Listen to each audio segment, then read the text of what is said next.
Tego.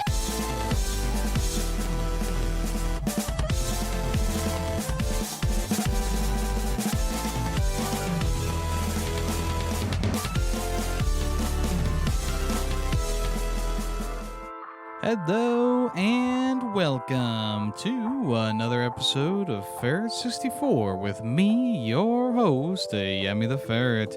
Ferret 64 is, of course, the one-stop shop for video game news, occurrences, first impressions, and so much more. And I'm going to try and mention the Switch 2 as little as possible this episode. Why? Because I talked about it for pretty much almost an entire episode's worth of time last week. And I really don't have any updates. I'm still enjoying it very much, and I'm playing Mario Kart World. Yes, World. And I'm just kind of waiting for Donkey Kong to come out at this point. But we're still enjoying the Switch 2, so that's that. I will talk about it a little bit later, but as of right now, that's the update that you're gonna get for the Switch 2 for right now. But yes, welcome in. We are going to talk about a couple games that I've been playing these past couple of weeks, because I didn't really talk about anything besides from, the Switch 2 last week in terms of like what I've been playing. Let's go ahead and get started with what have I been playing this past week. To start things off, I recently beat Doom: The Dark Ages.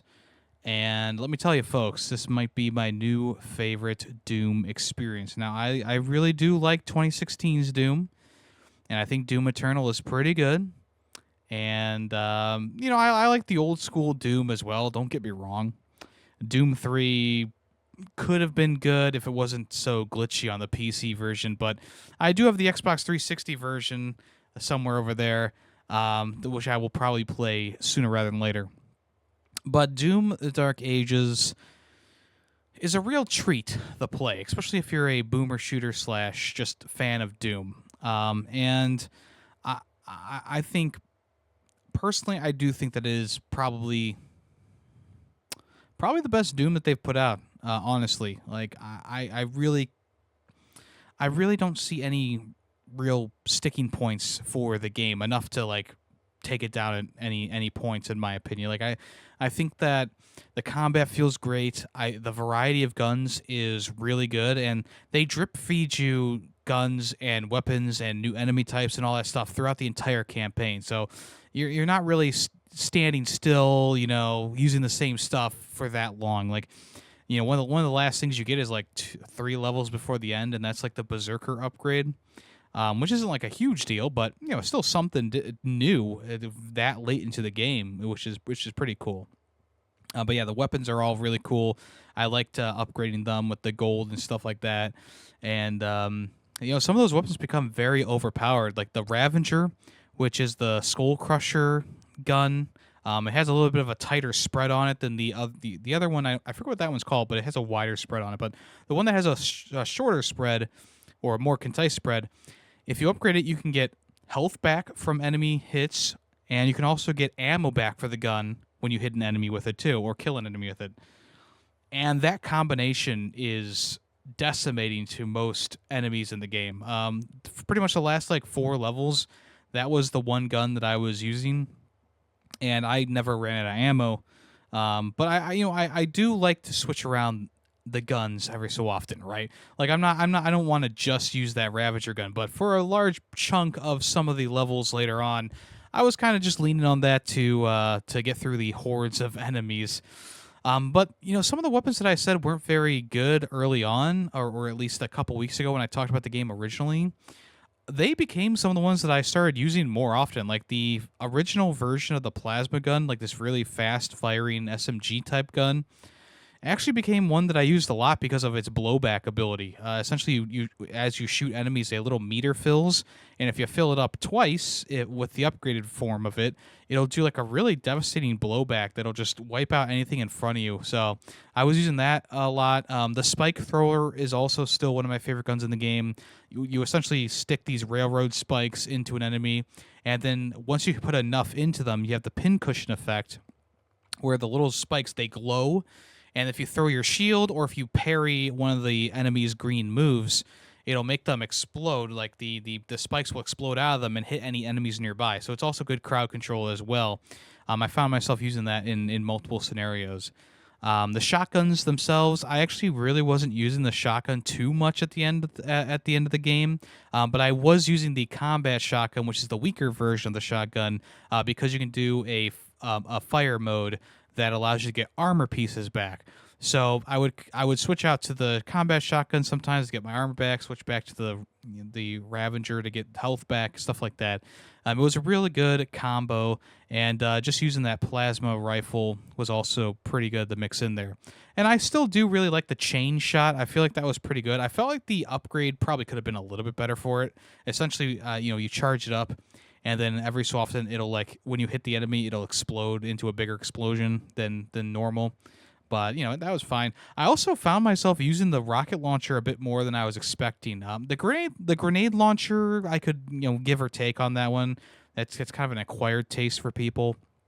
But the rocket launcher has a vampire type upgrade to it. If you hit an enemy, it'll give you health back like that. It won't have to come to you. So I was using that on some boss fights towards the end when I was getting a little bit low in health. Obviously, the splash damage can kill you if you're not careful. But the vampire stuff that gives you health back was very much worth it. And I found myself using the flail for the melee ability more than anything else. That was really good. The last melee upgrade you get is a very strong and powerful melee hit, but it only has one charge. So, I felt like the flail was cool. One, it's cool, and two, I felt like it just was a little bit more versatile than that one. And obviously, the fists are a lot of people's go to as well. The fists are fast and furious. They can beat up pretty much anything. And then as for like the shield runes, I found I stuck to the little turret one. So when you parry stuff, a little turret will come up and start shooting things, kind of like Doom Eternal had a little turret on your shoulder. But yeah, it'll just shoot out at enemies nearby you. The final one I do remember now. Last time I was talking about this, I didn't remember. It was like a super surge where you would parry the move, and then like a lightning bolt would come, or an electricity ball would come out of your shield, and it would start shocking enemies around you. And I tried using it a little bit, but I mean the turret was just so good. I couldn't stop using that thing. Like it was my go-to once I unlocked it. I knew it would stick and be that way for the entire time. But yeah, I mean, I really like the weapon variety. I think they did a great job with that. I like the idea of having, like, you have your spike thrower, but then if you press the button for the spike thrower again, you can switch to the like stronger version of it that fires more powerful shots. They double up pretty much all the guns except for the chain shot, and the BFG or the BFC because it's a giant crossbow, but yeah, it's just one of those things where I just really like the weapon variety. I was switching around weapons pretty consistently, especially now that I'm going back through the levels, and try and get like challenges done and stuff like that. I've been, working through some different weapon challenges, and obviously each level has their own sets of challenges as well that are specific to certain upgrades and stuff like that. So, going back through and doing those things has been a blast to do as well. And also like finding all the little knickknacks in the corners of the maps. Like the one thing I love about Doom Eternal and Doom 2016 is when you go to the map, it's like this 3D like graphic that you can twist and turn and move up and down and rotate. And I think it's one of the best mini maps, maybe not even mini maps, so like maps in gaming in general. I think it's just such a cool way to do that. And it does, as you run through the level, it'll show you things that you missed on the map, like, oh, you missed some gold back there, so you gotta turn around, go back and grab that. Like I was trying to comb every part of these levels. I think most of the levels after I was done with them had at least 70% completion on them, and a lot of them it was maybe I just went forward a bit too far and I got locked behind the closing door behind me or something like that, or I got stuck into a boss fight. and I forgot to go back and get the stuff that I missed. There was just like little stupid things like that where it's like I know I should have gone back and used the key on that door, but I just decided not to for some reason at the time. I think the lowest completion I had was like a 35% in one of the Eldritch areas, and that's because the map was just really confusing. It was like there was a whole bunch of puzzles and stuff like that, and the map was like it was just a very confusing map. And I was like I was just a bit like sidetracked almost the entire time, and the sidetrack ended up being the main mission, so that was my bad. But as I'm going through the levels, like I'm really combing them and all that, and I did that on my original playthrough too. Like I said, I have like 70% or higher on pretty much every single map or level.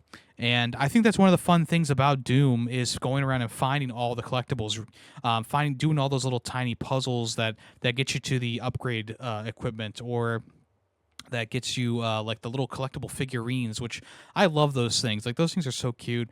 I love collecting those little things. I plan on getting all of them, of course, inside the game. And if they do end up releasing some like they did for the other Doom games, I would probably buy one of them. I do like I like the little chibi look of them.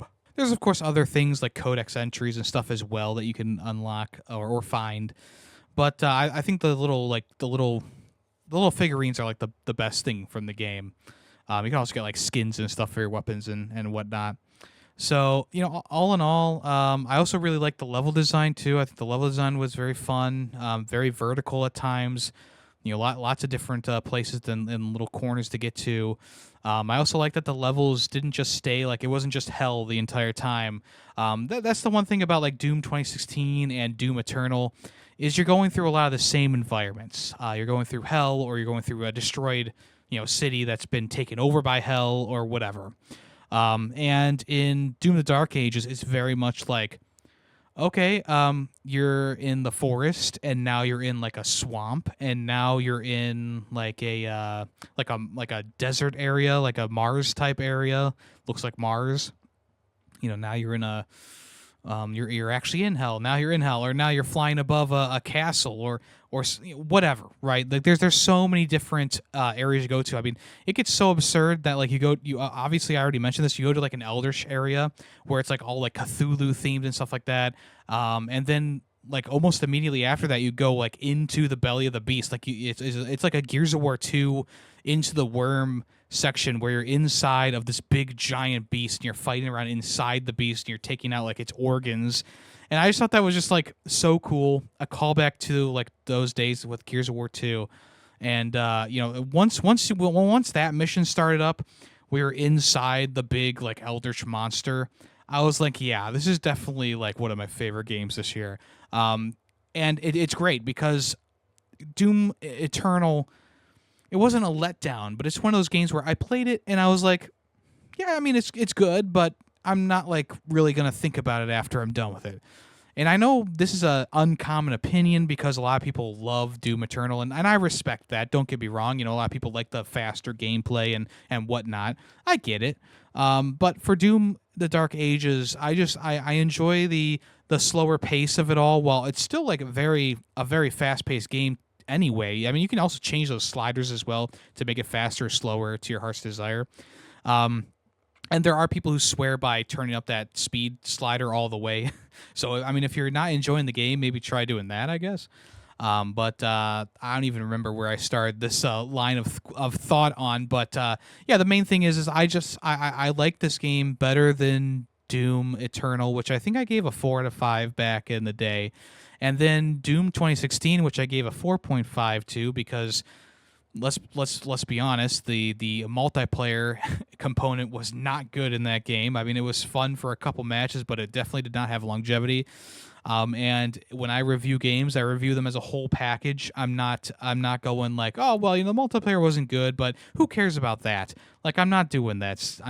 I review games as a whole package. And Doom 2016 was almost a perfect package, but that multiplayer mode was just not good. And here we have Doom the Dark Ages, and I think it is a very, very good package. Is there a multiplayer mode? No. Is there a horde mode? No. Is there a PvP mode or whatever? No. But the story and the missions, the campaign structures, and all the different stuff, the replayability of it is also very good too. I feel like this is a perfect solo campaign experience, and in terms of like Doom games, I feel like it takes the best parts of 2016 and Doom Eternal and kind of meshes them together and builds a perfect Doom experience, in my opinion. Obviously, this is my opinion. This is my podcast. It's my opinion, okay?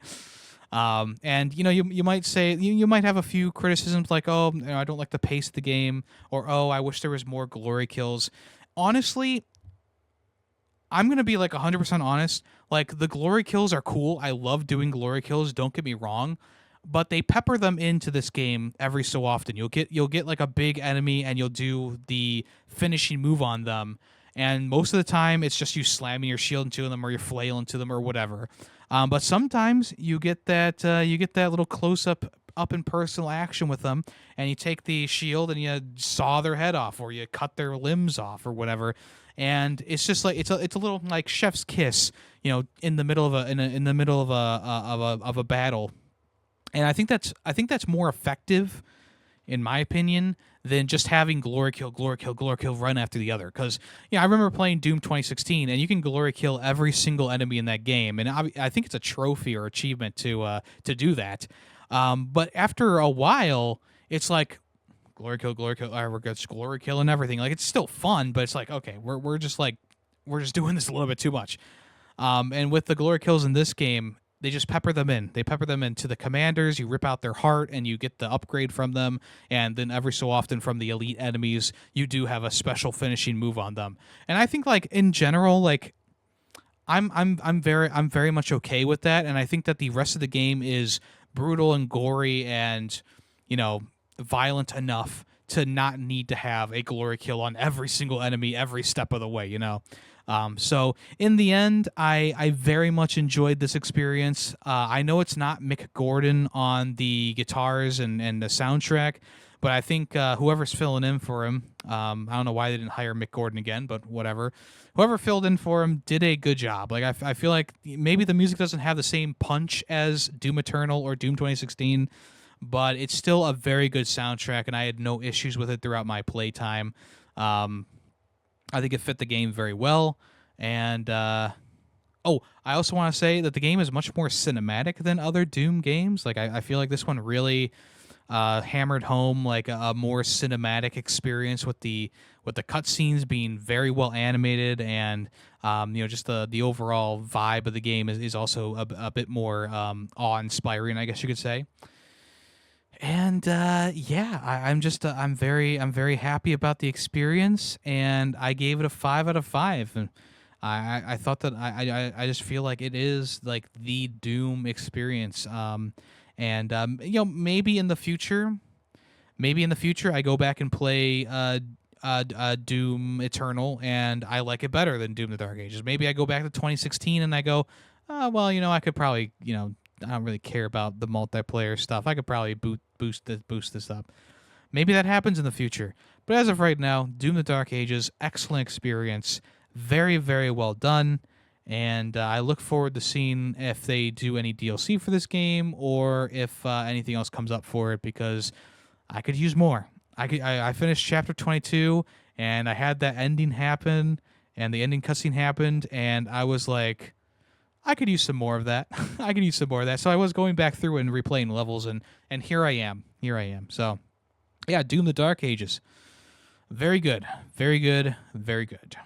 All right, we've also been playing more Elden Ring and Nightreign. Now, when I left off the podcast 2 weeks ago with Nightreign, we were struggling. A bit with the first boss. Funny enough, on my first run of the game with a random group of 2 other people, we ended up beating the boss on the first try, and I was like, "Oh, it must be an easy boss, a simple boss." But then, we got the gang together: me, Greedy Waffles, and just Callus. And for whatever reason, we were just having the toughest time trying to beat this boss. And much like any other Souls-like game, especially a game like from Software, I hate saying that, but it's like the only way I can think of saying that.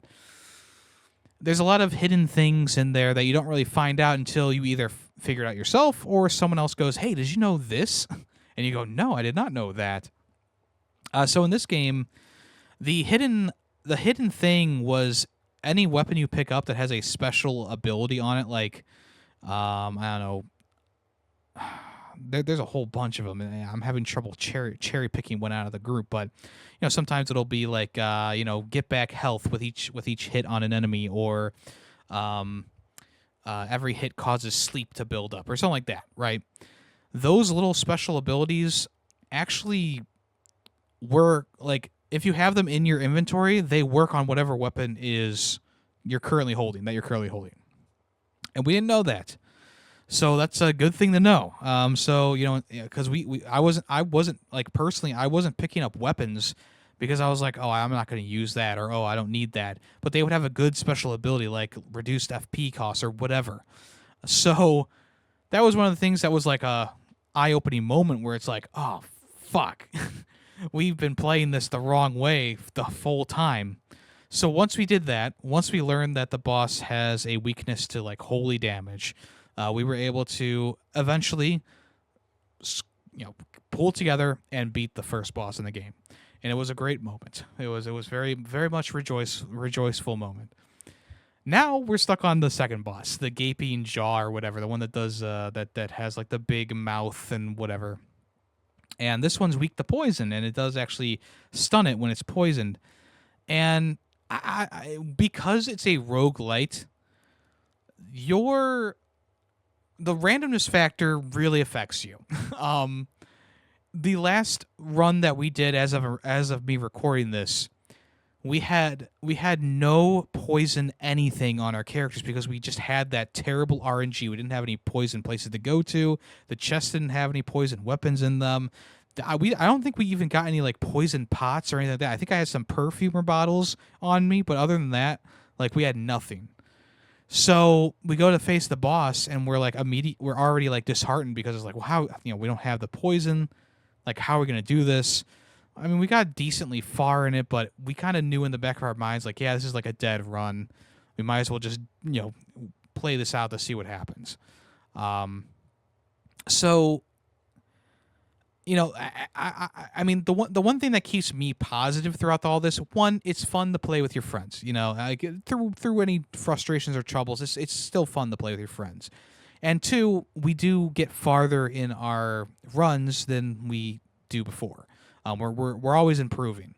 I guess the one thing that is just a bit it's just a bit like frustrating is the fact that like, yeah, every run is going to be a bit different, and the randomness factor of like drop rates and stuff like that, getting what you need on the map and stuff like that, it's always going to be a bit of a hassle. And that's the part of the game where I think that in terms of like a Souls-like game, it's brutal if you don't get what you need for that boss. It really is. I haven't tried to do any solo runs yet. Pretty much everything I've done has been with the gang from that first day onward. So I haven't really tried to do any solo runs or anything like that. So I have no experience on that side of things. But you pick up little snippets of information here and there as you either watch people play or talk about the game. You listen to people talk about the game or whatever. I have one person who I watch on Twitch named Zero Lenny, and he's a big Souls like YouTuber and stuff like that. And I always enjoy watching his like Twitch streams and stuff like that. And you learn some things from these people who they're pros at the game. They go through the entire game solo. They go through the entire game with level 1 weapons. They go through the entire game with blah blah blah, right? And you kind of start to learn some things and pick some things up for them. And sometimes they'll give you little bits of information too while they're playing. But it's one of those things where it's a very big learning curve for this game. Like, even though, I mean, all three of us have beaten Souls games, so we're all kind of like Souls veterans in quotation marks. We're Souls veterans. It's such a different beast that you're kind of relearning or rewiring your brain for this game to be like, okay, it's a Souls-like, but it's also very much roguelite. Very much roguelike, I would say, because you lose everything. And there's a, I mean, I feel like I feel like we'll be able to get to beating this boss by the end of the following week here. But it's just one of those things where it's getting beat a lot. We're getting beat a lot, and it kind of starts to weigh on you a little bit. Like, oh my gosh, like how are we ever going to do the rest of these bosses if we can't even beat the second boss now? But like I said, just staying positive and learning that boss's move pattern is really all you can do. And then also getting tips and tricks from other places is also paramount to success in Nightreign. And it's still an enjoyable game. I've been enjoying playing with some of the different characters. Last week, 2 weeks ago, I was talking about how I didn't really have a character that was clicking with me, and now I've kind of clicked with a couple characters now. One of them being the archer guy. I forget what he's called, the ranger or something like that. And he's the guy who has like a bow and arrow and stuff like that. Like I feel like he's a pretty good character. I've been clicking with him. And then also, both times that I've beaten the first boss was with the Raider. And I know last week I was saying, like, I don't really like the Raider. And I actually took a little break from him this past week. I was playing as the Wilder instead. And I think I'm going to go back to the Raider. I feel like I was playing better with the Raider. But it's one of those things where it's like we'll see what happens. I'm trying not to get too frustrated with it because at the end of the day, I know it's a roguelite and it's just going to be a bit of a punishing experience because it's not like any other Souls-like game that you're really playing. There might be like a smaller game out there that uses the same concept, but not on this level. It's just taking a little bit more time to get used to this game and really click with it. And as of right now, I feel like we're getting there, but we're not there yet. And we'll see what happens. I'll report back next week. All right, as you may or may not know, I've been playing a lot of Sonic games recently. It's actually been 2 weeks since we started our Sonic Summer event or series. We're playing random Sonic games chosen by a wheel. And we've gotten through 5 games so far. Let's go over them. First up, we started with Sonic the Hedgehog, of course, the OG. I got to start somewhere. And I enjoyed that experience. I thought it was a fun game. I gave it a B tier. I think I gave it like a 3.5 out of 5. I enjoyed it. I thought that it was just a fun little experience. The one thing that I really didn't like about the game was having to get 50 rings in order to get to the bonus level.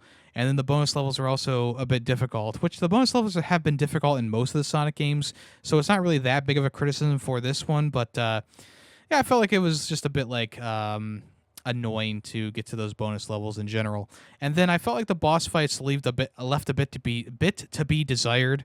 Most of them I beat on my first go, except for that stupid ball and chain one with the ball like swinging below Eggman. I don't know why. It's the first boss in the game, and I feel like I shouldn't have that much issues with it or that many issues with it. But for some reason, no matter which character I was playing as, because in the Anniversary Collection, the Plus Collection, the Origins Plus Collection, I should say, you can choose any of the characters to play with. I of course went through as Sonic for my first playthrough, but I went back through and I was playing through the game with like Knuckles and Amy and Tails.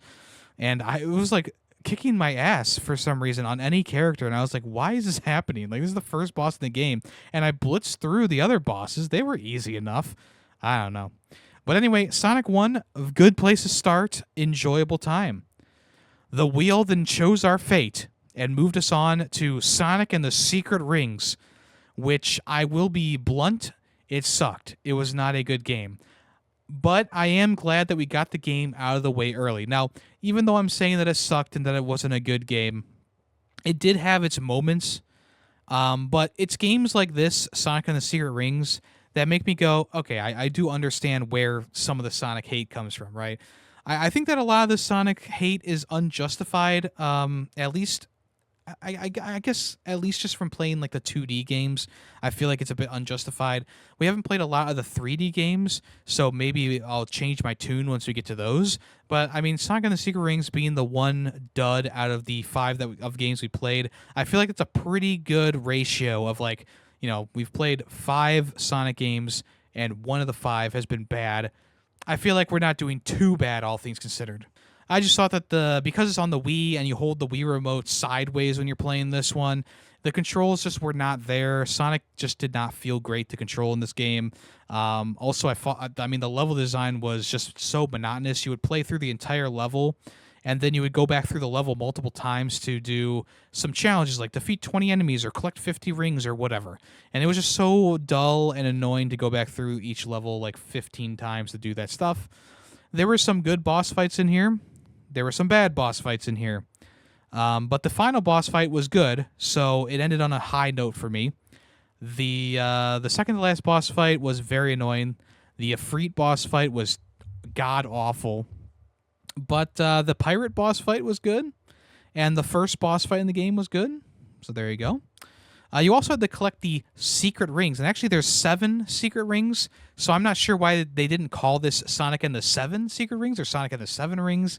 I don't know. They call it secret rings, whatever. Some of the rings they just kind of give to you, like they're out in the open, they give them to you. And I was just like, okay. Like, you just go into a cutscene and he's like, hey, look, a ring. And it's like, not so secret after all, I suppose. But I mean, I the music was also very good in this game. I will say the music slapped so hard in Sonic and the Secret Rings, and that is me being 100% unironic. The music was so good. I was so surprised. You would start at the main menu, you would go into a level, you would do whatever, and you just have this really banging soundtrack in the background. So that is one thing that it does have going for it, which is great. The thing that it does not have going for it is the fact that the game does not control well at all, which caused more frustration than you needed. And you could not switch to like a nunchuck, Wii Remote and nunchuck configuration. You couldn't even switch to like a Pro controller if you wanted to. It only supports the Wii Remote on its side, which sucks. It sucks for this game, controlling in this game. So I gave that one a D tier. I was pretty close to like giving it an F tier, but the final boss did win me over in the end, like the actual final boss. Like after you collect all the secret rings, you can go and fight the real final boss. And like the final bunch of levels and the final boss themselves brought it all back together. And I was like, okay, I'm not going to give it an F tier, but it was close. If I didn't finish the game fully, I probably would have been an F tier. After that, we played Sonic Triple Trouble, which was one of the last 2D Sonic games made for the Game Gear. These are on the Plus version of the Sonic Origins bundle. So if you want to play the Game Gear games, you gotta get the Plus version of that. Triple Trouble was fine. It was just a kind of like an average Sonic experience. It was better than Secret Rings. But I think like audio crunch is a bit of an issue with these Game Gear games. Like this one definitely has that audio crunch in it. The screen crunch was not too bad, all things considered. Like I feel like I could still get through the levels pretty easily without having too much problem. Like the Mario Bros game that was on the Game Boy, there was one where you had to like control the like you had like no area to see anything. Obviously, it's a limitation of the hardware and of the time, but that was not a big problem with for me in Sonic Triple Trouble. I guess the main thing that was the problem for me in Triple Trouble is the fact that like, yeah, you're fighting Knuckles and Eggman, and there's another guy in there, like a purple fox-like guy. I don't even remember his name. He barely even showed up. I think he was in the bonus levels, but I didn't actually find any of the bonus levels in this one or do any of them.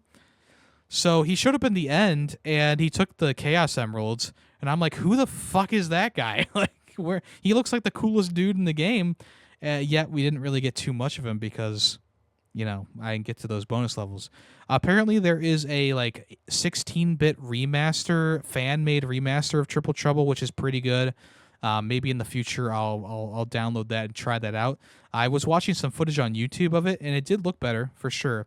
But I wanted to do the original experience first, which is the 8-bit experience on the Game Gear, and that landed at a C tier. Next up is Sonic CD.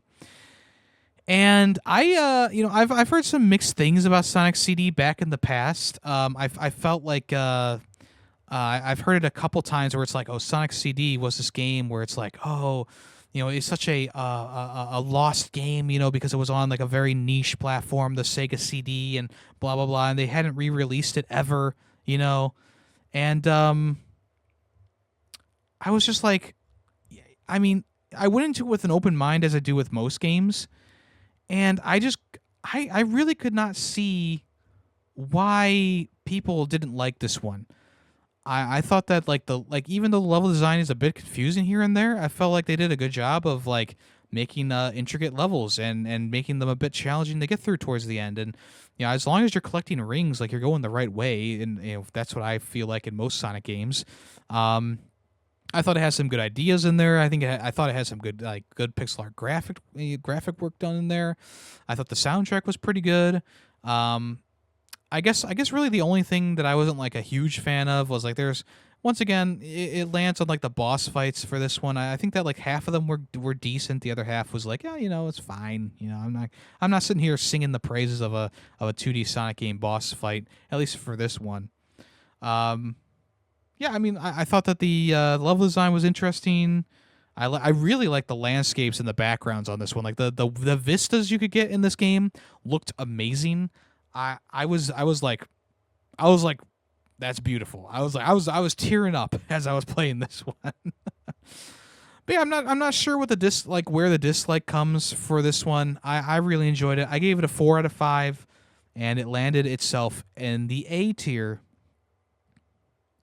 And then the most recent game that we played as of me recording this podcast was Sonic the Hedgehog 3 and Knuckles. I decided to combine the two games, because I believe Sonic and Knuckles is literally just Sonic 3 plus like the extra levels at the end, and you can play as Knuckles, right?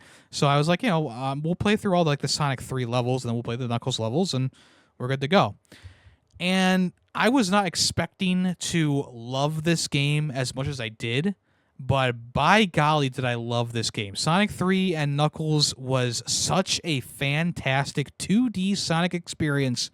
It blew anything else that we had played in the past couple weeks, 2D Sonic games and 3D Sonic games alike, out of the water.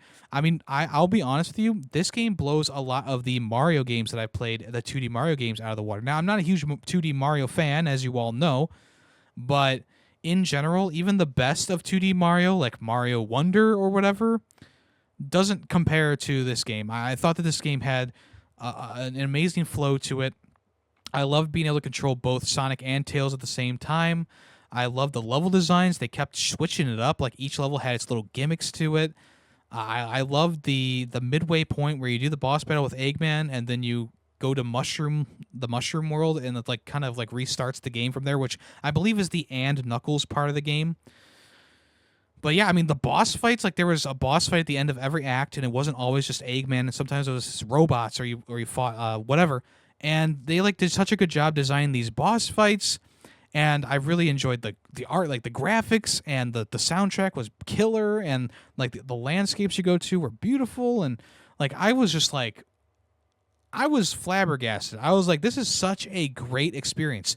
They also redesigned how the secret levels work. You find these giant rings hidden throughout the level, and when you go into them, you do the bonus level. And I thought that was a lot better of an idea than just collecting 50 rings and getting to the end of the level. That was so much better. I mean, I really had no critical issues with this game. There was a couple nitpicks I could do here or there, but in all honesty, I thought this was a perfect Sonic experience.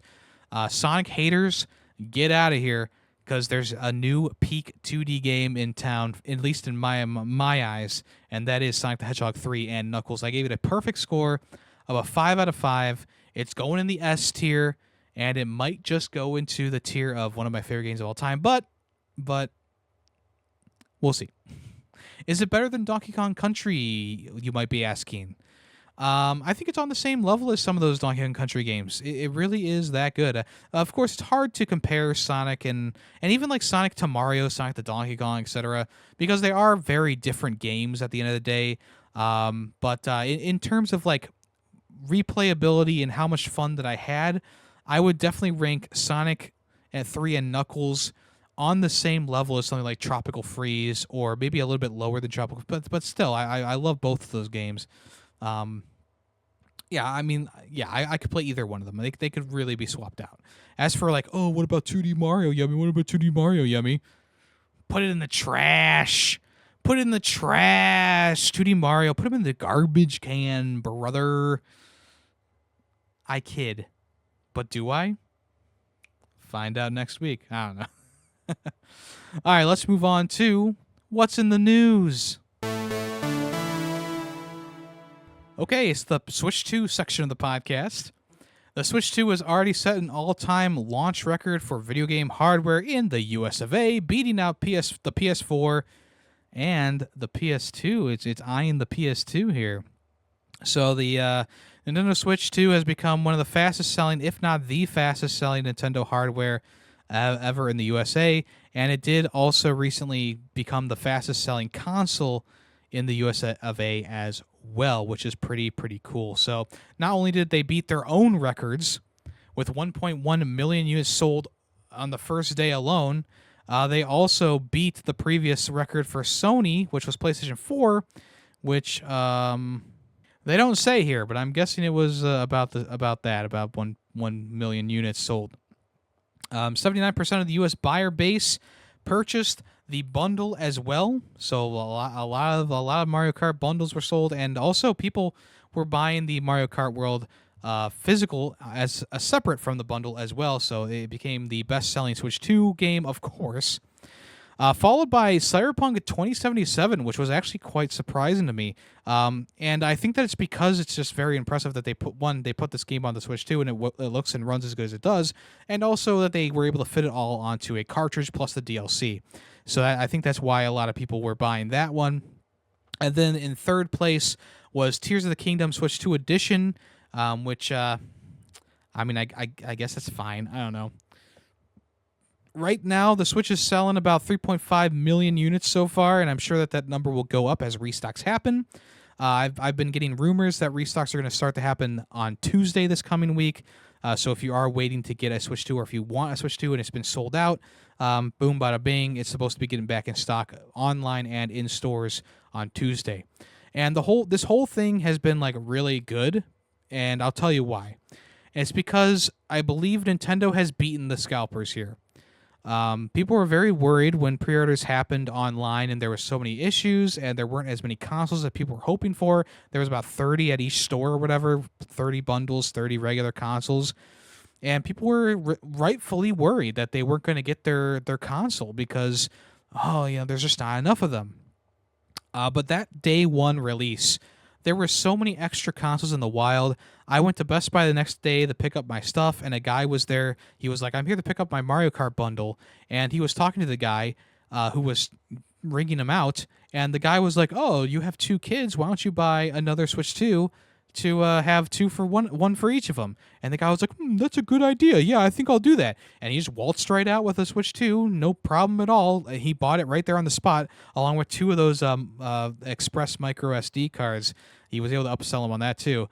But the fact that like my local Best Buy, they were bringing them out in like the handfuls. Like every time they sold 5 consoles, they would bring another 5 consoles out, and it just kept going. I was in that line for quite some time waiting for my turn to get my stuff for that I pre-ordered before, and like I was just very impressed with how like every single place, whether it be GameStop, Best Buy, even Target, had consoles in stock. I mean, it was at least 2 days after the Switch came out, and my local Best Buy still had a console on Tuesday. I checked online.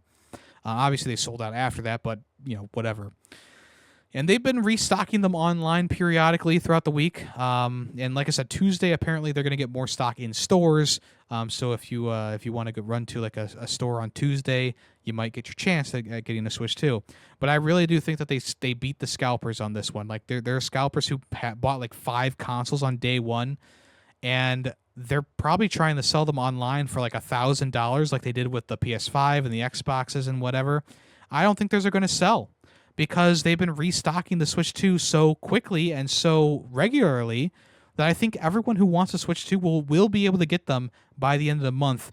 In my mind, I feel like that's a very viable thing to say.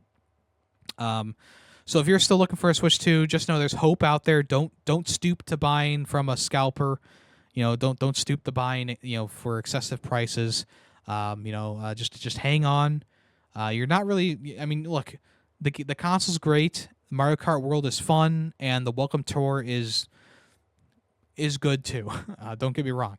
But you're not really missing out on anything too much right now. Like, people are going to be playing this thing for years to come. Like, this is going to be a staple console in the gaming universe, I feel like, for at least 5 to 7 years, much like the Switch 1 was about like 10 years.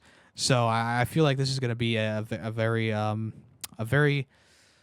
well-selling console, one, and two, I feel like everyone who wants one is going to be able to get them, and they aren't going to have to wait for like a scalper or whatever to come around. So good on Nintendo for doing that. I knew that there was something up with them when the pre-orders online were not as smooth as I was thinking they were going to be, and here we are with a surplus of consoles coming out every single day, it feels like. Nintendo also put out a PSA. Some consoles that have been put out there have battery display issues. After about an hour or so of gameplay, the Switch is saying that the battery is low and you need to charge it right now or it's going to shut down. But then you have another hour and a half of gameplay left. So Nintendo put out a PSA saying, hey, just do this to your Switches to make sure that the battery issue is resolved. It's a very simple fix. Something about going into the what's it called? Recovery mode. You go into recovery mode. So what you'll need is your Nintendo Switch 2 console, the AC adapter, and access to the internet. You will confirm that the AC adapter is plugged in properly to your wall and or the dock. Confirm that the console does have the latest system update on it, of course. You're going to turn off the power completely. So you hold down the power button and you let it turn off completely. Then when you go to turn it back on, you will hold the volume up and down, the plus and minus on the volume buttons, and the power button together to turn the system back on into recovery mode. From there, once recovery mode appears, navigate through the menus, and that should reset the battery life. You don't need to actually do anything inside the recovery mode. You literally just click on like a menu or click up and down on the menu screen, and it should be fixed. And then once you do that, you can power off the console again by holding the power button until it turns off, and then turn the console back on, and you can test to make sure that it works. If the situation is not resolved after that, they do recommend doing it again just to make sure that you did it all correctly. And if it still has a problem after that, then you might need to bring it in for service. But that has been fixing, I believe, most, if not all, of the battery display issues. So, anyone out there saying like, oh, the battery life is not long enough, like, yeah, sure, it's a pretty short battery life, like a 2.5 hour window. But the display was coming up way too early for low battery, which I think was skewing some of those opinions. Like, oh, it only lasts an hour while playing Cyberpunk. Well, actually, it's lasting more like 2 hours or 2.5 hours, but the display is coming up way too early. So do this fix if you are having that issue, and let me know if it works. I have not had to worry about this because I don't really play my Switch in handheld mode. But if I do play it in handheld mode and I notice the battery symbol's coming up after like an hour of gameplay, I'll do this fix myself, and maybe I'll just do it anyway, just to have fun with it. It's pretty cool that Nintendo is like, hey, we have a recovery mode in here, which is not supposed to usually be accessed by the user, but they're giving you all the information for doing that. I would not recommend fooling around with that. So once you do the fix, I would say just exit out, power it down. But you do you, I guess. You do you. In line with the Nintendo news, the voice actor for Princess Peach has been replaced after 18 years of service. She was also the voice of Toad and various other characters. The latest thing that she did was Princess Peach Showtime, which was, of course, a game from last year. On her Instagram, she said, "Thank you so much for many years of friendship and joy. I'm sad that it's over. I truly would have wanted to voice Peach and Toad forever. Nintendo let me know yesterday that they decided to recast these roles. I'm grateful that I got to do these voices for so many years. Peach and Toad were a strong and beautiful character that I pray that they live forever. Okay, I pray that they live forever no matter who voices them. So much love, Princess Peach and Toad." So unlike Charles Martinet, she's not like an official ambassador for Peach or whatever, I guess. They just kind of were like, yeah, we're done. We're at... I believe she also got the news like the same day that Mario Kart World came out, which is also pretty crazy. It's a bit sudden. Like there was a little bit of a build up for Charles Martinet, and he got to be a Mario ambassador, and he's going to conventions being the Mario ambassador. But as for the Princess Peach girl, Samantha Kelly, she's not getting that same treatment, which is just a little bit weird. But maybe that means that she'll have more freedom to do what she wants with the voice actress, with the character. Because in a following news article, Charles Martinet had to respond to a content creator on X or Twitter, saying that, "Hey, sorry I couldn't do what the lines that you wanted me to do, but I'm trying to keep the integrity of the character." And this might be because he's still tied to Nintendo as the Mario ambassador. But Ricky Berwick, who I do follow on various social media platforms, he's a funny guy. He was at a convention where Charles Martinet was there, and he posted on Twitter that he thought that Charles Martinet wasn't even allowed to do the voice of Mario or any of the other iconic character voices that he does.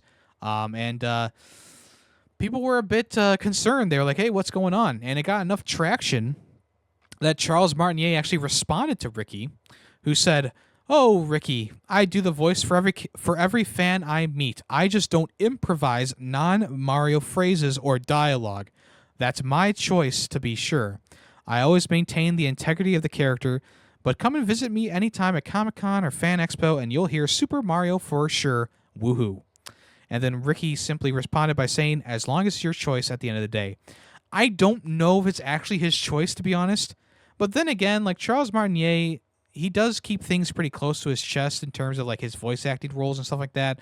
I don't believe he's really ever been recorded or whatever doing off the cuff voice lines. Like he's not going to be like "fuck you," he's not going to do something like that. So I feel like Ricky, he's a bit of a troll, online. He's a bit of a character. He was probably trying to get Charles to say like weird things or whatever, and Charles was like, "Nah, I can't do that. I can't do that." What I'm sure that like this is half like Charles being like, "I want to keep the integrity of the character," and the other half being like Nintendo being like, "Oh, but you're our brand ambassador for this, okay? We can't do like silly things. You can't have Mario saying the F word," So I think there's a give and take. I think that it's two sides there, I should say. But as long as he's comfortable doing it, and he's not like pissed off about it, I'm sure it's fine.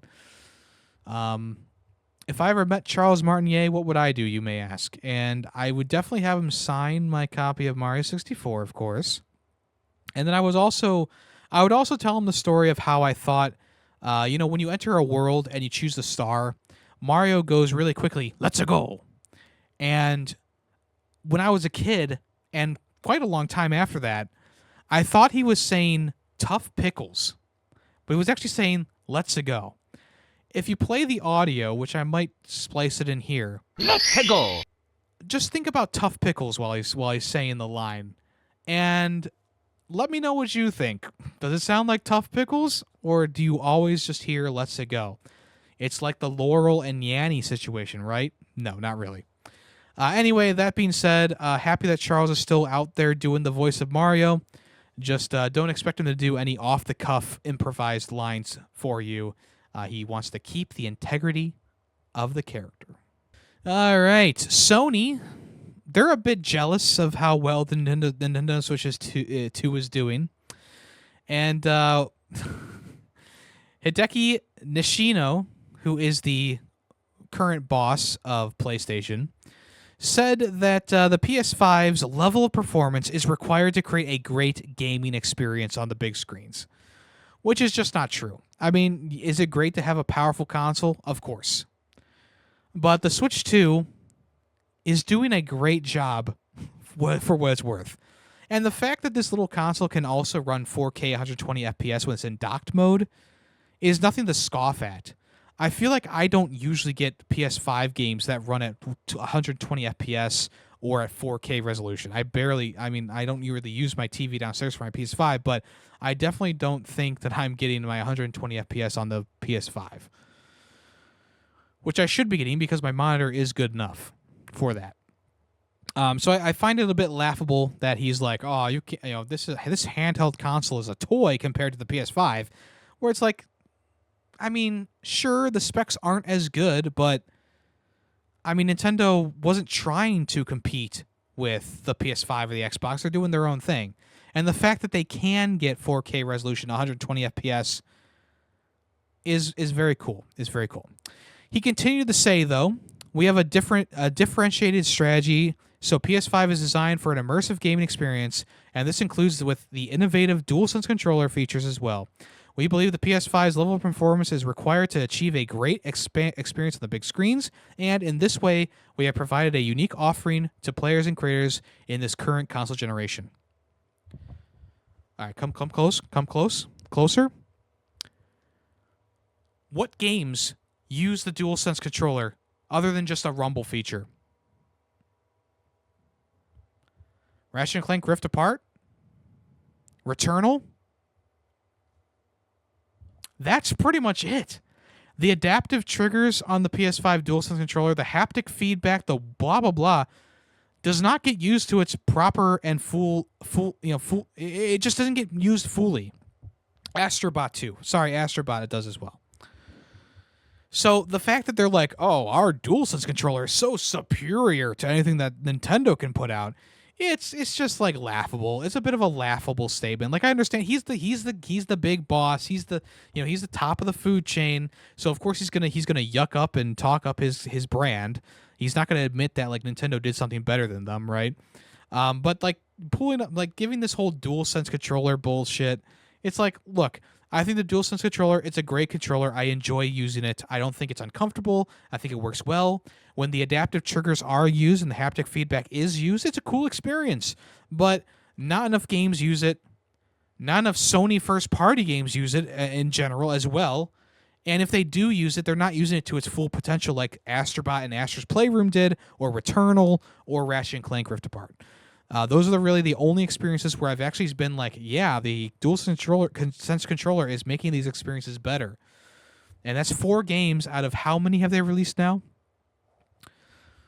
So, yeah, I just think it's a bit of a funny statement to put out that, like, oh, the DualSense is so much better for gaming. I mean, it's a fine controller, but it's not as special as you think it is.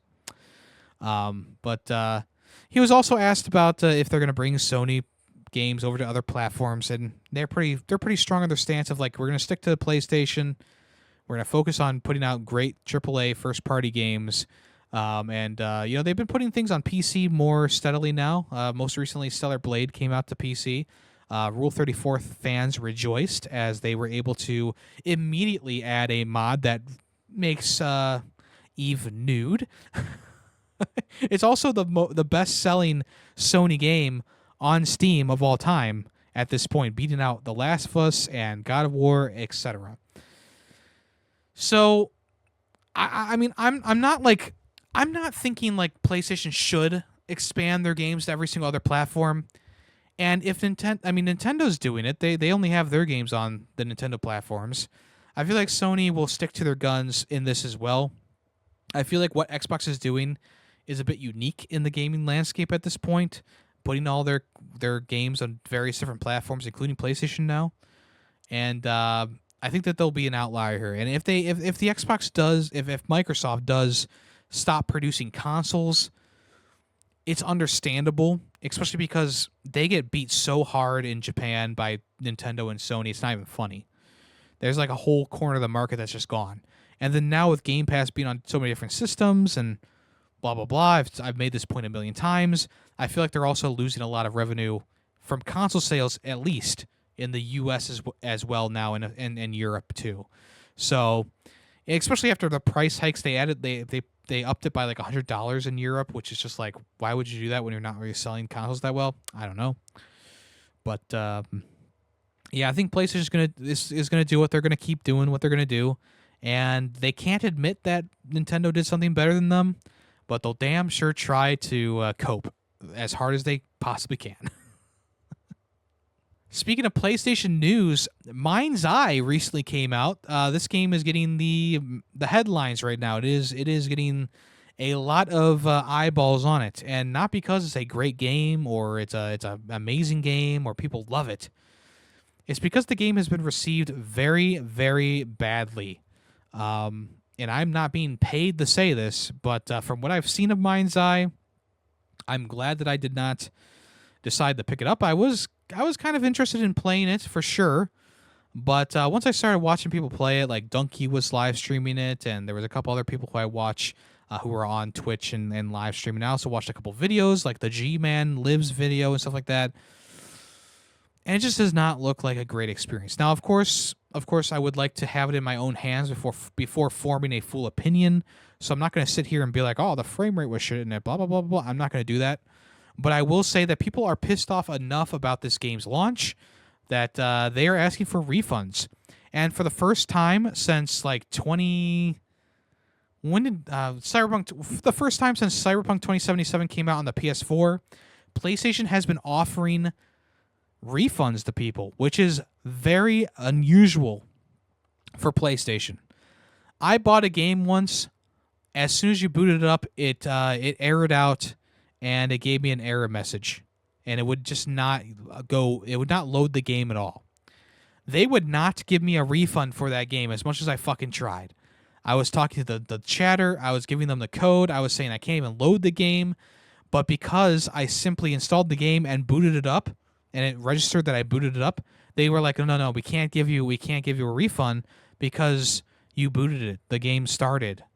And I was like, that's bullshit. And the person was like, oh, we at Sony, we play test these games so much, and we blah blah blah. And it's like, well, that's great. That means that your guys missed something, and my game is absolutely broken. They never gave me that refund. They never did. And the game did end up working eventually, but they didn't give me a refund for that. I was like, wow, really? But for MindsEye, a game that boots and plays, they're going to give you refunds for that? Come on now, folks. Look, it's nice that they are giving refunds. I'm not going to poo-poo them for that. But be a bit more consistent is all I'm asking. Like, a game comes out that's completely unplayable. It won't even load, and you won't give me a refund for that. But for MindsEye, a game that does load and it does play, it crashes a lot, but it does play, you're going to give people refunds for that? Where's the consistency? But like I said, it is a pretty monumental moment that they are giving refunds for this game after several hours of playing and after purchase, of course.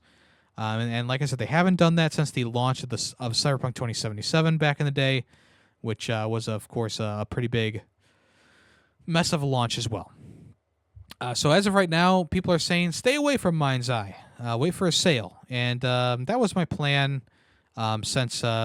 Look, the publisher, not the publisher, the people behind the game were being very weird about it. They didn't send out any review copies.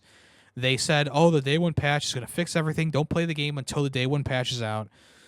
They were also saying things like the GTA 5 guy who's behind this game. They were saying things like, oh, people are being paid off to say bad things about MindsEye. And it's like, there's a lot of red flags there. So that's why I decided to cancel my pre-order for the game, because the writing was kind of starting to become clear on the wall, and I was like, yeah, I don't want to take the risk right now. I'm buying a console and some games. Like, I don't have time to mess around and buy a game that I'll play like an hour of, talk about it for like a little bit on the podcast, saying how bland it is, and then never play it again, or not playing it again until it's fixed. So I decided to not bite the bullet, and I decide to wait on MindsEye, which is right now what I'm suggesting to you all out there. Wait for them to patch this game, reduce the price, maybe on a big sale, and go from there. All right? All right. Next up, Xbox is the ones to blame for The Outer Worlds 2 being $80. The developers came out in a statement and said, we're a game developer. We love to make games. We don't set the prices for our games. Personally, as a game developer, I wish everybody could play my game, because that's what I want out of this whole thing. But for the reasons and so like why the $80 price point, you have to honestly talk to Xbox folks. In 3 sentences, this guy made a better statement than Randy Pitchford did in a whole paragraph the other week. He just laid it out there. He said it's Xbox's fault and moved on. I'm sure that he's also fighting behind the scenes, saying like, this should be a $60 game. It should be a $60 game. We don't want to make it an $8 game. And Xbox, because I'm such a broken record on this podcast. Xbox, because they're not making as much money anymore from their games because they have them on Game Pass, is like, we got to put our games up to $80. So The Outer Worlds 2 is officially the first $80 game from Xbox, and it will be coming out at $80, but it's also coming to Game Pass. People are speculating, and I'm also certain that the next Call of Duty is going to be $80 as well, and whether it reaches that price point or not is yet to be seen. But we'll go from there. A lot of games I feel like from Xbox are going to start upping their price for like the PS5 version or the PC version or just the regular version in general, which means that they're going to put they're really going to start pushing for Xbox Game Pass sales. They already have a lot of Xbox Game Pass members, and I'm sure that number grows steadily throughout the months. But I think that because I think they're pushing these prices not because Nintendo did it. I think Xbox isn't dumb enough to believe that Nintendo is actually like gonna stick with Mario Kart World being $80 throughout its entire lifespan. I doubt that. I think that this is actually their way of being like, it's $80 game. We can't do anything about it. The production cost, blah blah blah blah. But it's on Game Pass. Played on Game Pass, and I wouldn't be surprised if they decide to make Game Pass a bit more expensive in the future, like they up it by like $5 or $10. I wouldn't be surprised at all.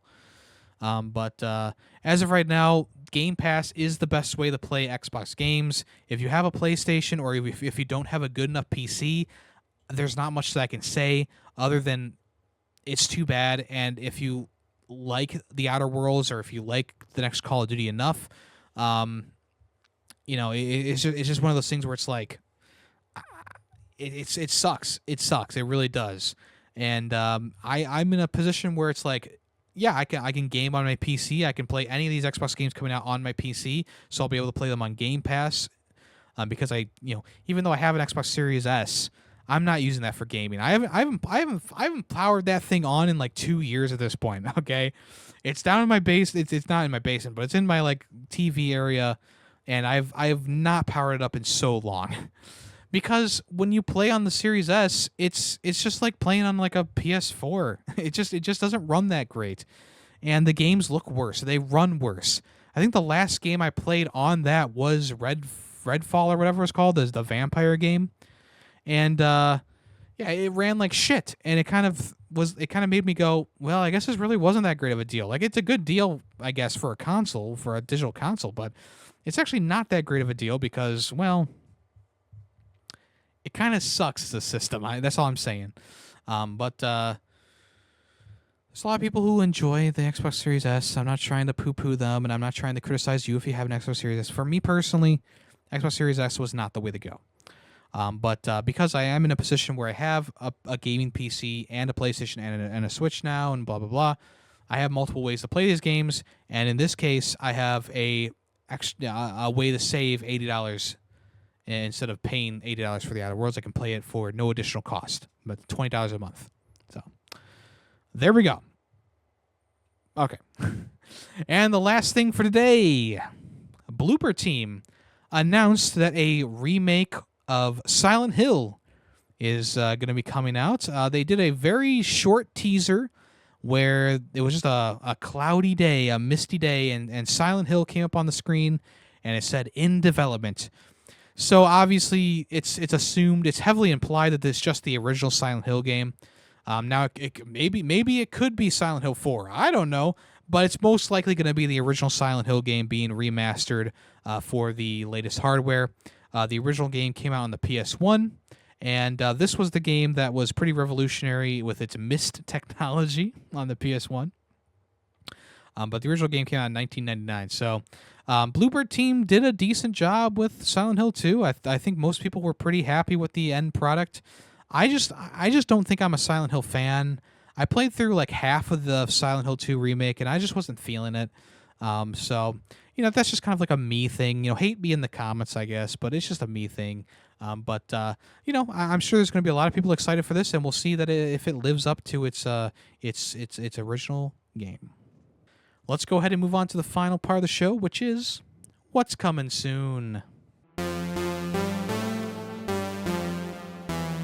All right, recently Metal Gear Solid Delta Snake Eater showed off its multiplayer mode, and it's looking pretty cool. I mean, is it going to be wholly unique? I don't know, but it's looking pretty cool.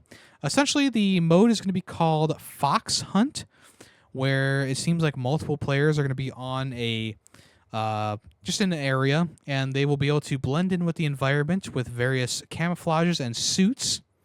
And then they try to hide from the enemy players who are hunting them down.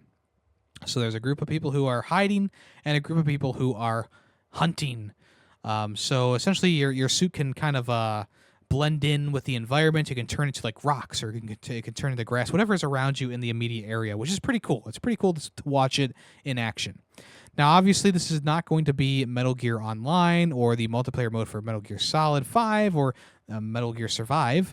It is going to be its wholly unique mode, and they even said, like, yeah, we're sorry if you're a fan of Metal Gear Online, like it's not coming back in that form, but we are doing some multiplayer in this game. And I think for a brand new multiplayer mode for a Metal Gear game, it's looking pretty cool. I will say it is actually looking pretty cool. I like the idea.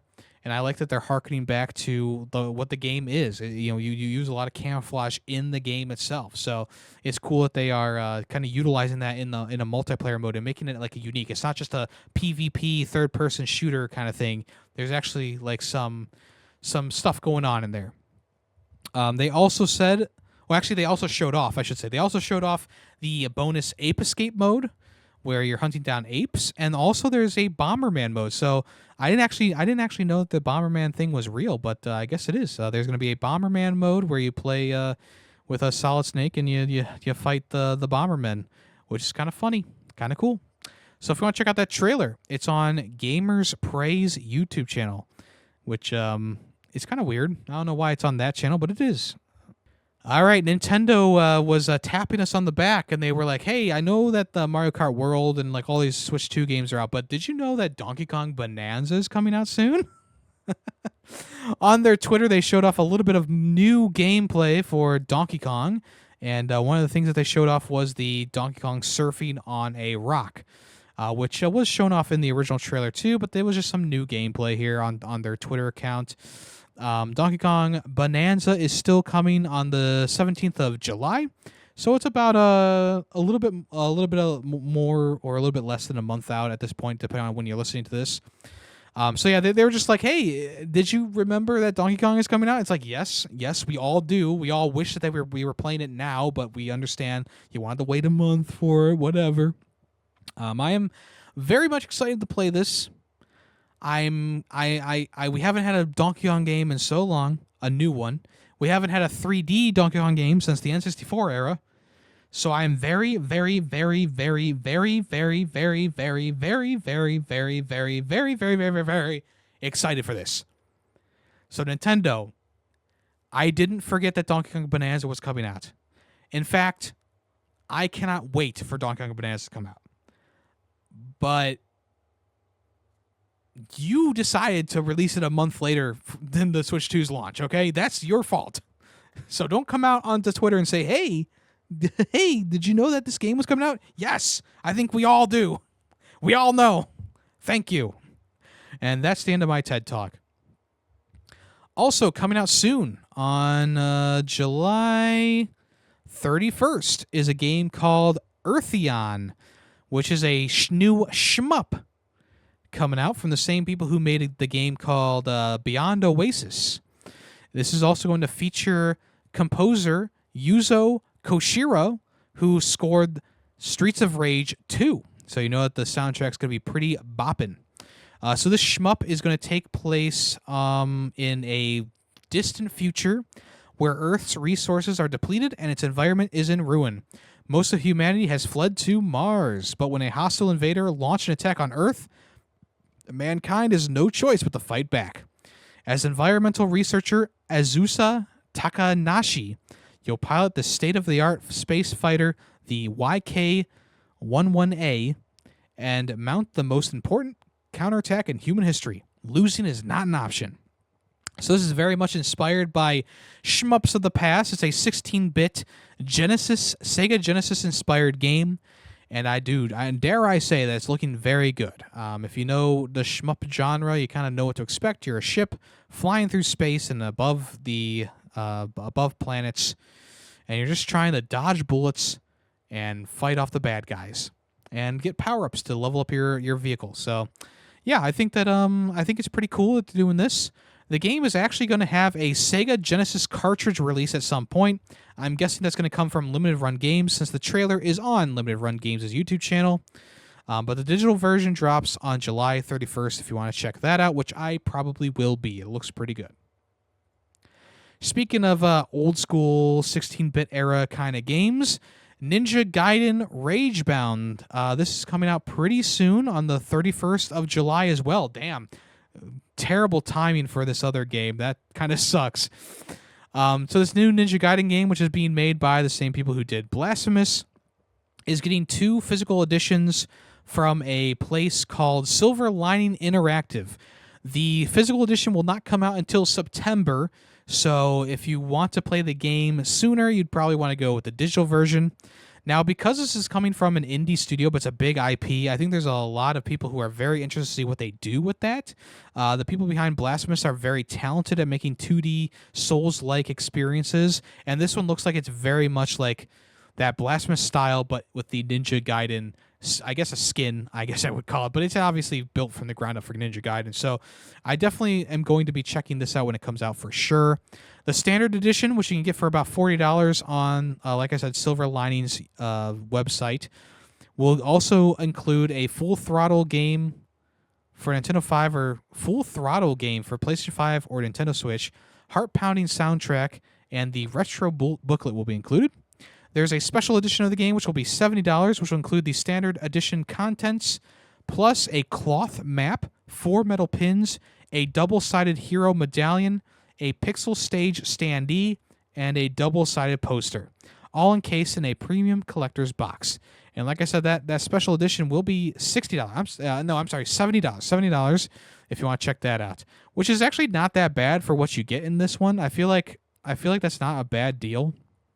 Most of these collector editions come out and they're like way higher price than I feel like they should be. In this case, I feel like it is relatively okay. Like I feel like the $70 price tag is kind of justified here. Not too bad. But if you want to check that out, like I said, if you go to Silver Linings, either YouTube channel or their website, you can pre-order the physical edition of Ninja Gaiden Ragebound right now. Or you can just pick it up on July 31st digitally if you so desire. If you want my advice as a video game collector, it would be a good idea to pre-order either version of this game for physical, because it's coming from a different distributor that's not limited run or super rare games or whatever. This is a kind of a niche physical website, and I feel like it's not going to sell very well in terms of like physical editions. So I feel like this one might be a good one to pick up if you are a collector. You can just get, just getting the standard edition might give you, might improve, like the price might increase as the lifespan goes on. Now, this is not financial advice whatsoever, and you should not be collecting games in order to be like, oh, I'm going to sell this in 5 years and get $500 for it. I don't ever think of my collecting that way. But as a person who collects video games, I would say like this, it's a pretty good bet that this one is going to be, it's just going to go up in price. Maybe not like astronomically, but it will go up in price, I do believe, for the physical copy. So there you go. A little bit of advice from ye old Yemmy the Ferret. In other news, Still Wakes the Deep is getting its first DLC this coming week, and it's called Siren's Rest. So this will be available on June 18th for about $12.99. Siren's Rest is going to take place a decade after the events of Still Wakes the Deep. Players will sink below the waves of the North Sea to explore what's left of the Bira D, the oil rig that you're on in the game. Swim through the underwater wreckage, armed with a cutting torch, crowbar, and camera, and try to piece together the final moments of the oil rig's crew. But beware, there are things lurking in the depths that even the sea cannot claim. So yeah, if you want to check that out, that'll be available soon. This is coming from the story is being written by Helldivers 2's Sagar Baroshi, as well as some new voice cast, including Lois Chimimba from Doctor Who, Lauren McDonald from The Lazarus Project, and David Menken from Final Fantasy 16 and Alan Wake 2, if you want to check that out. Seems like it's going to be pretty cool. I mean, I liked Still Wakes a Deep. I gave it a 3.5 out of 5. I was hoping that I was going to like it more than what I did, but I mean, it was still a good time. I feel like it was a pretty good game. I really like the oil rig aesthetic. I thought that was awesome. So it seems like this DLC is going to pretty much be all underwater exploration, and maybe there's some air pockets in there as well. So it might be a cool experience. So yeah, we'll see what happens there. Excited about that. Still Wakes a Deep, Siren's Rest, coming June 18th. And finally for today, here are the PlayStation Plus Extra and Premium tier games coming for June. You'll be able to start downloading these on June 17th. Right off the bat, we have FBC Firebreak coming to the platform on PlayStation Plus. That's a day one release there, so if you want to check that out, there you go. Battlefield 2042 returns to the service. It was on there before, and now it's back. Five Nights at Freddy's Help Wanted 2, The Hunter Call of the Wild, We Love Katamari Reroll and Royal Reviere, Yuden Chronicles 100 Heroes, Train Sim World 5, and Endless Dungeon to do all. That's all the extra games. Out of those games, I would totally recommend We Love Katamari. That was an excellent experience. Battlefield 2042 has made a bit of a comeback in my mind. It was very fun when I played it last year. I'm sure it still is. FBC Firebreak is a new multiplayer game in the Control universe. If you want to check that out, seems kind of cool. The rest of them are, if it's your cup of tea. The only premium game coming to the service is Deus Ex, and that's actually not coming until July. So you have to wait a little bit longer for that game. Kind of weird. But I believe Deus Ex will support trophies if you want to wait for that. And I believe it is the PS2 version of the game, which might not be the best version of the game, but it's a version of the game at least. So there you go. All right, let's go ahead and do the final part of the show, which is, what's that song? If you know the name of the song and the game that it came from, leave a comment down below or on Spotify and or Apple Podcasts, and I will give you a heart and or a congratulations. Or you can head over to the Discord in the Ferret64 section and put down the song name of the game that it came from in there, and I will give you a super reaction, and you will receive the admiration of your peers. Let's go ahead and listen to today's song right now.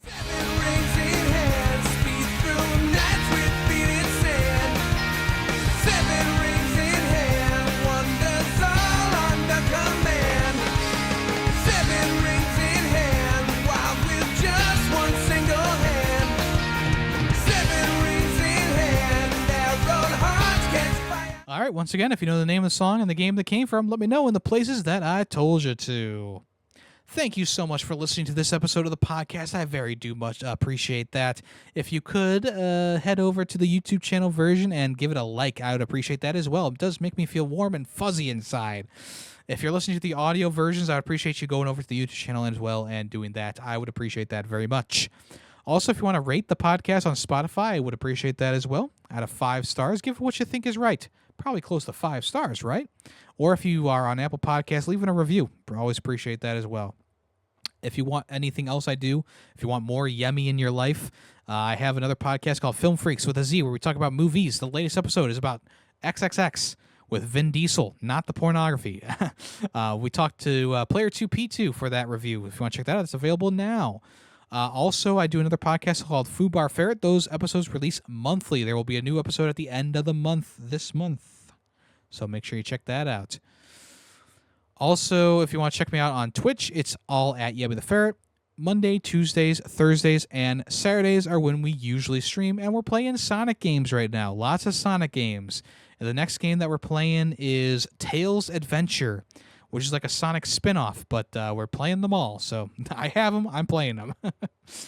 But yeah, that's at Yemmy the Ferret, and that's also on YouTube, Twitter, Blue Sky, etc. It's all at Yemmy the Ferret. And I also have a VODs channel called Yemmy the Ferret VODs. If you want to catch up on all the streams from the past. I believe it's got about 5 years of streaming footage.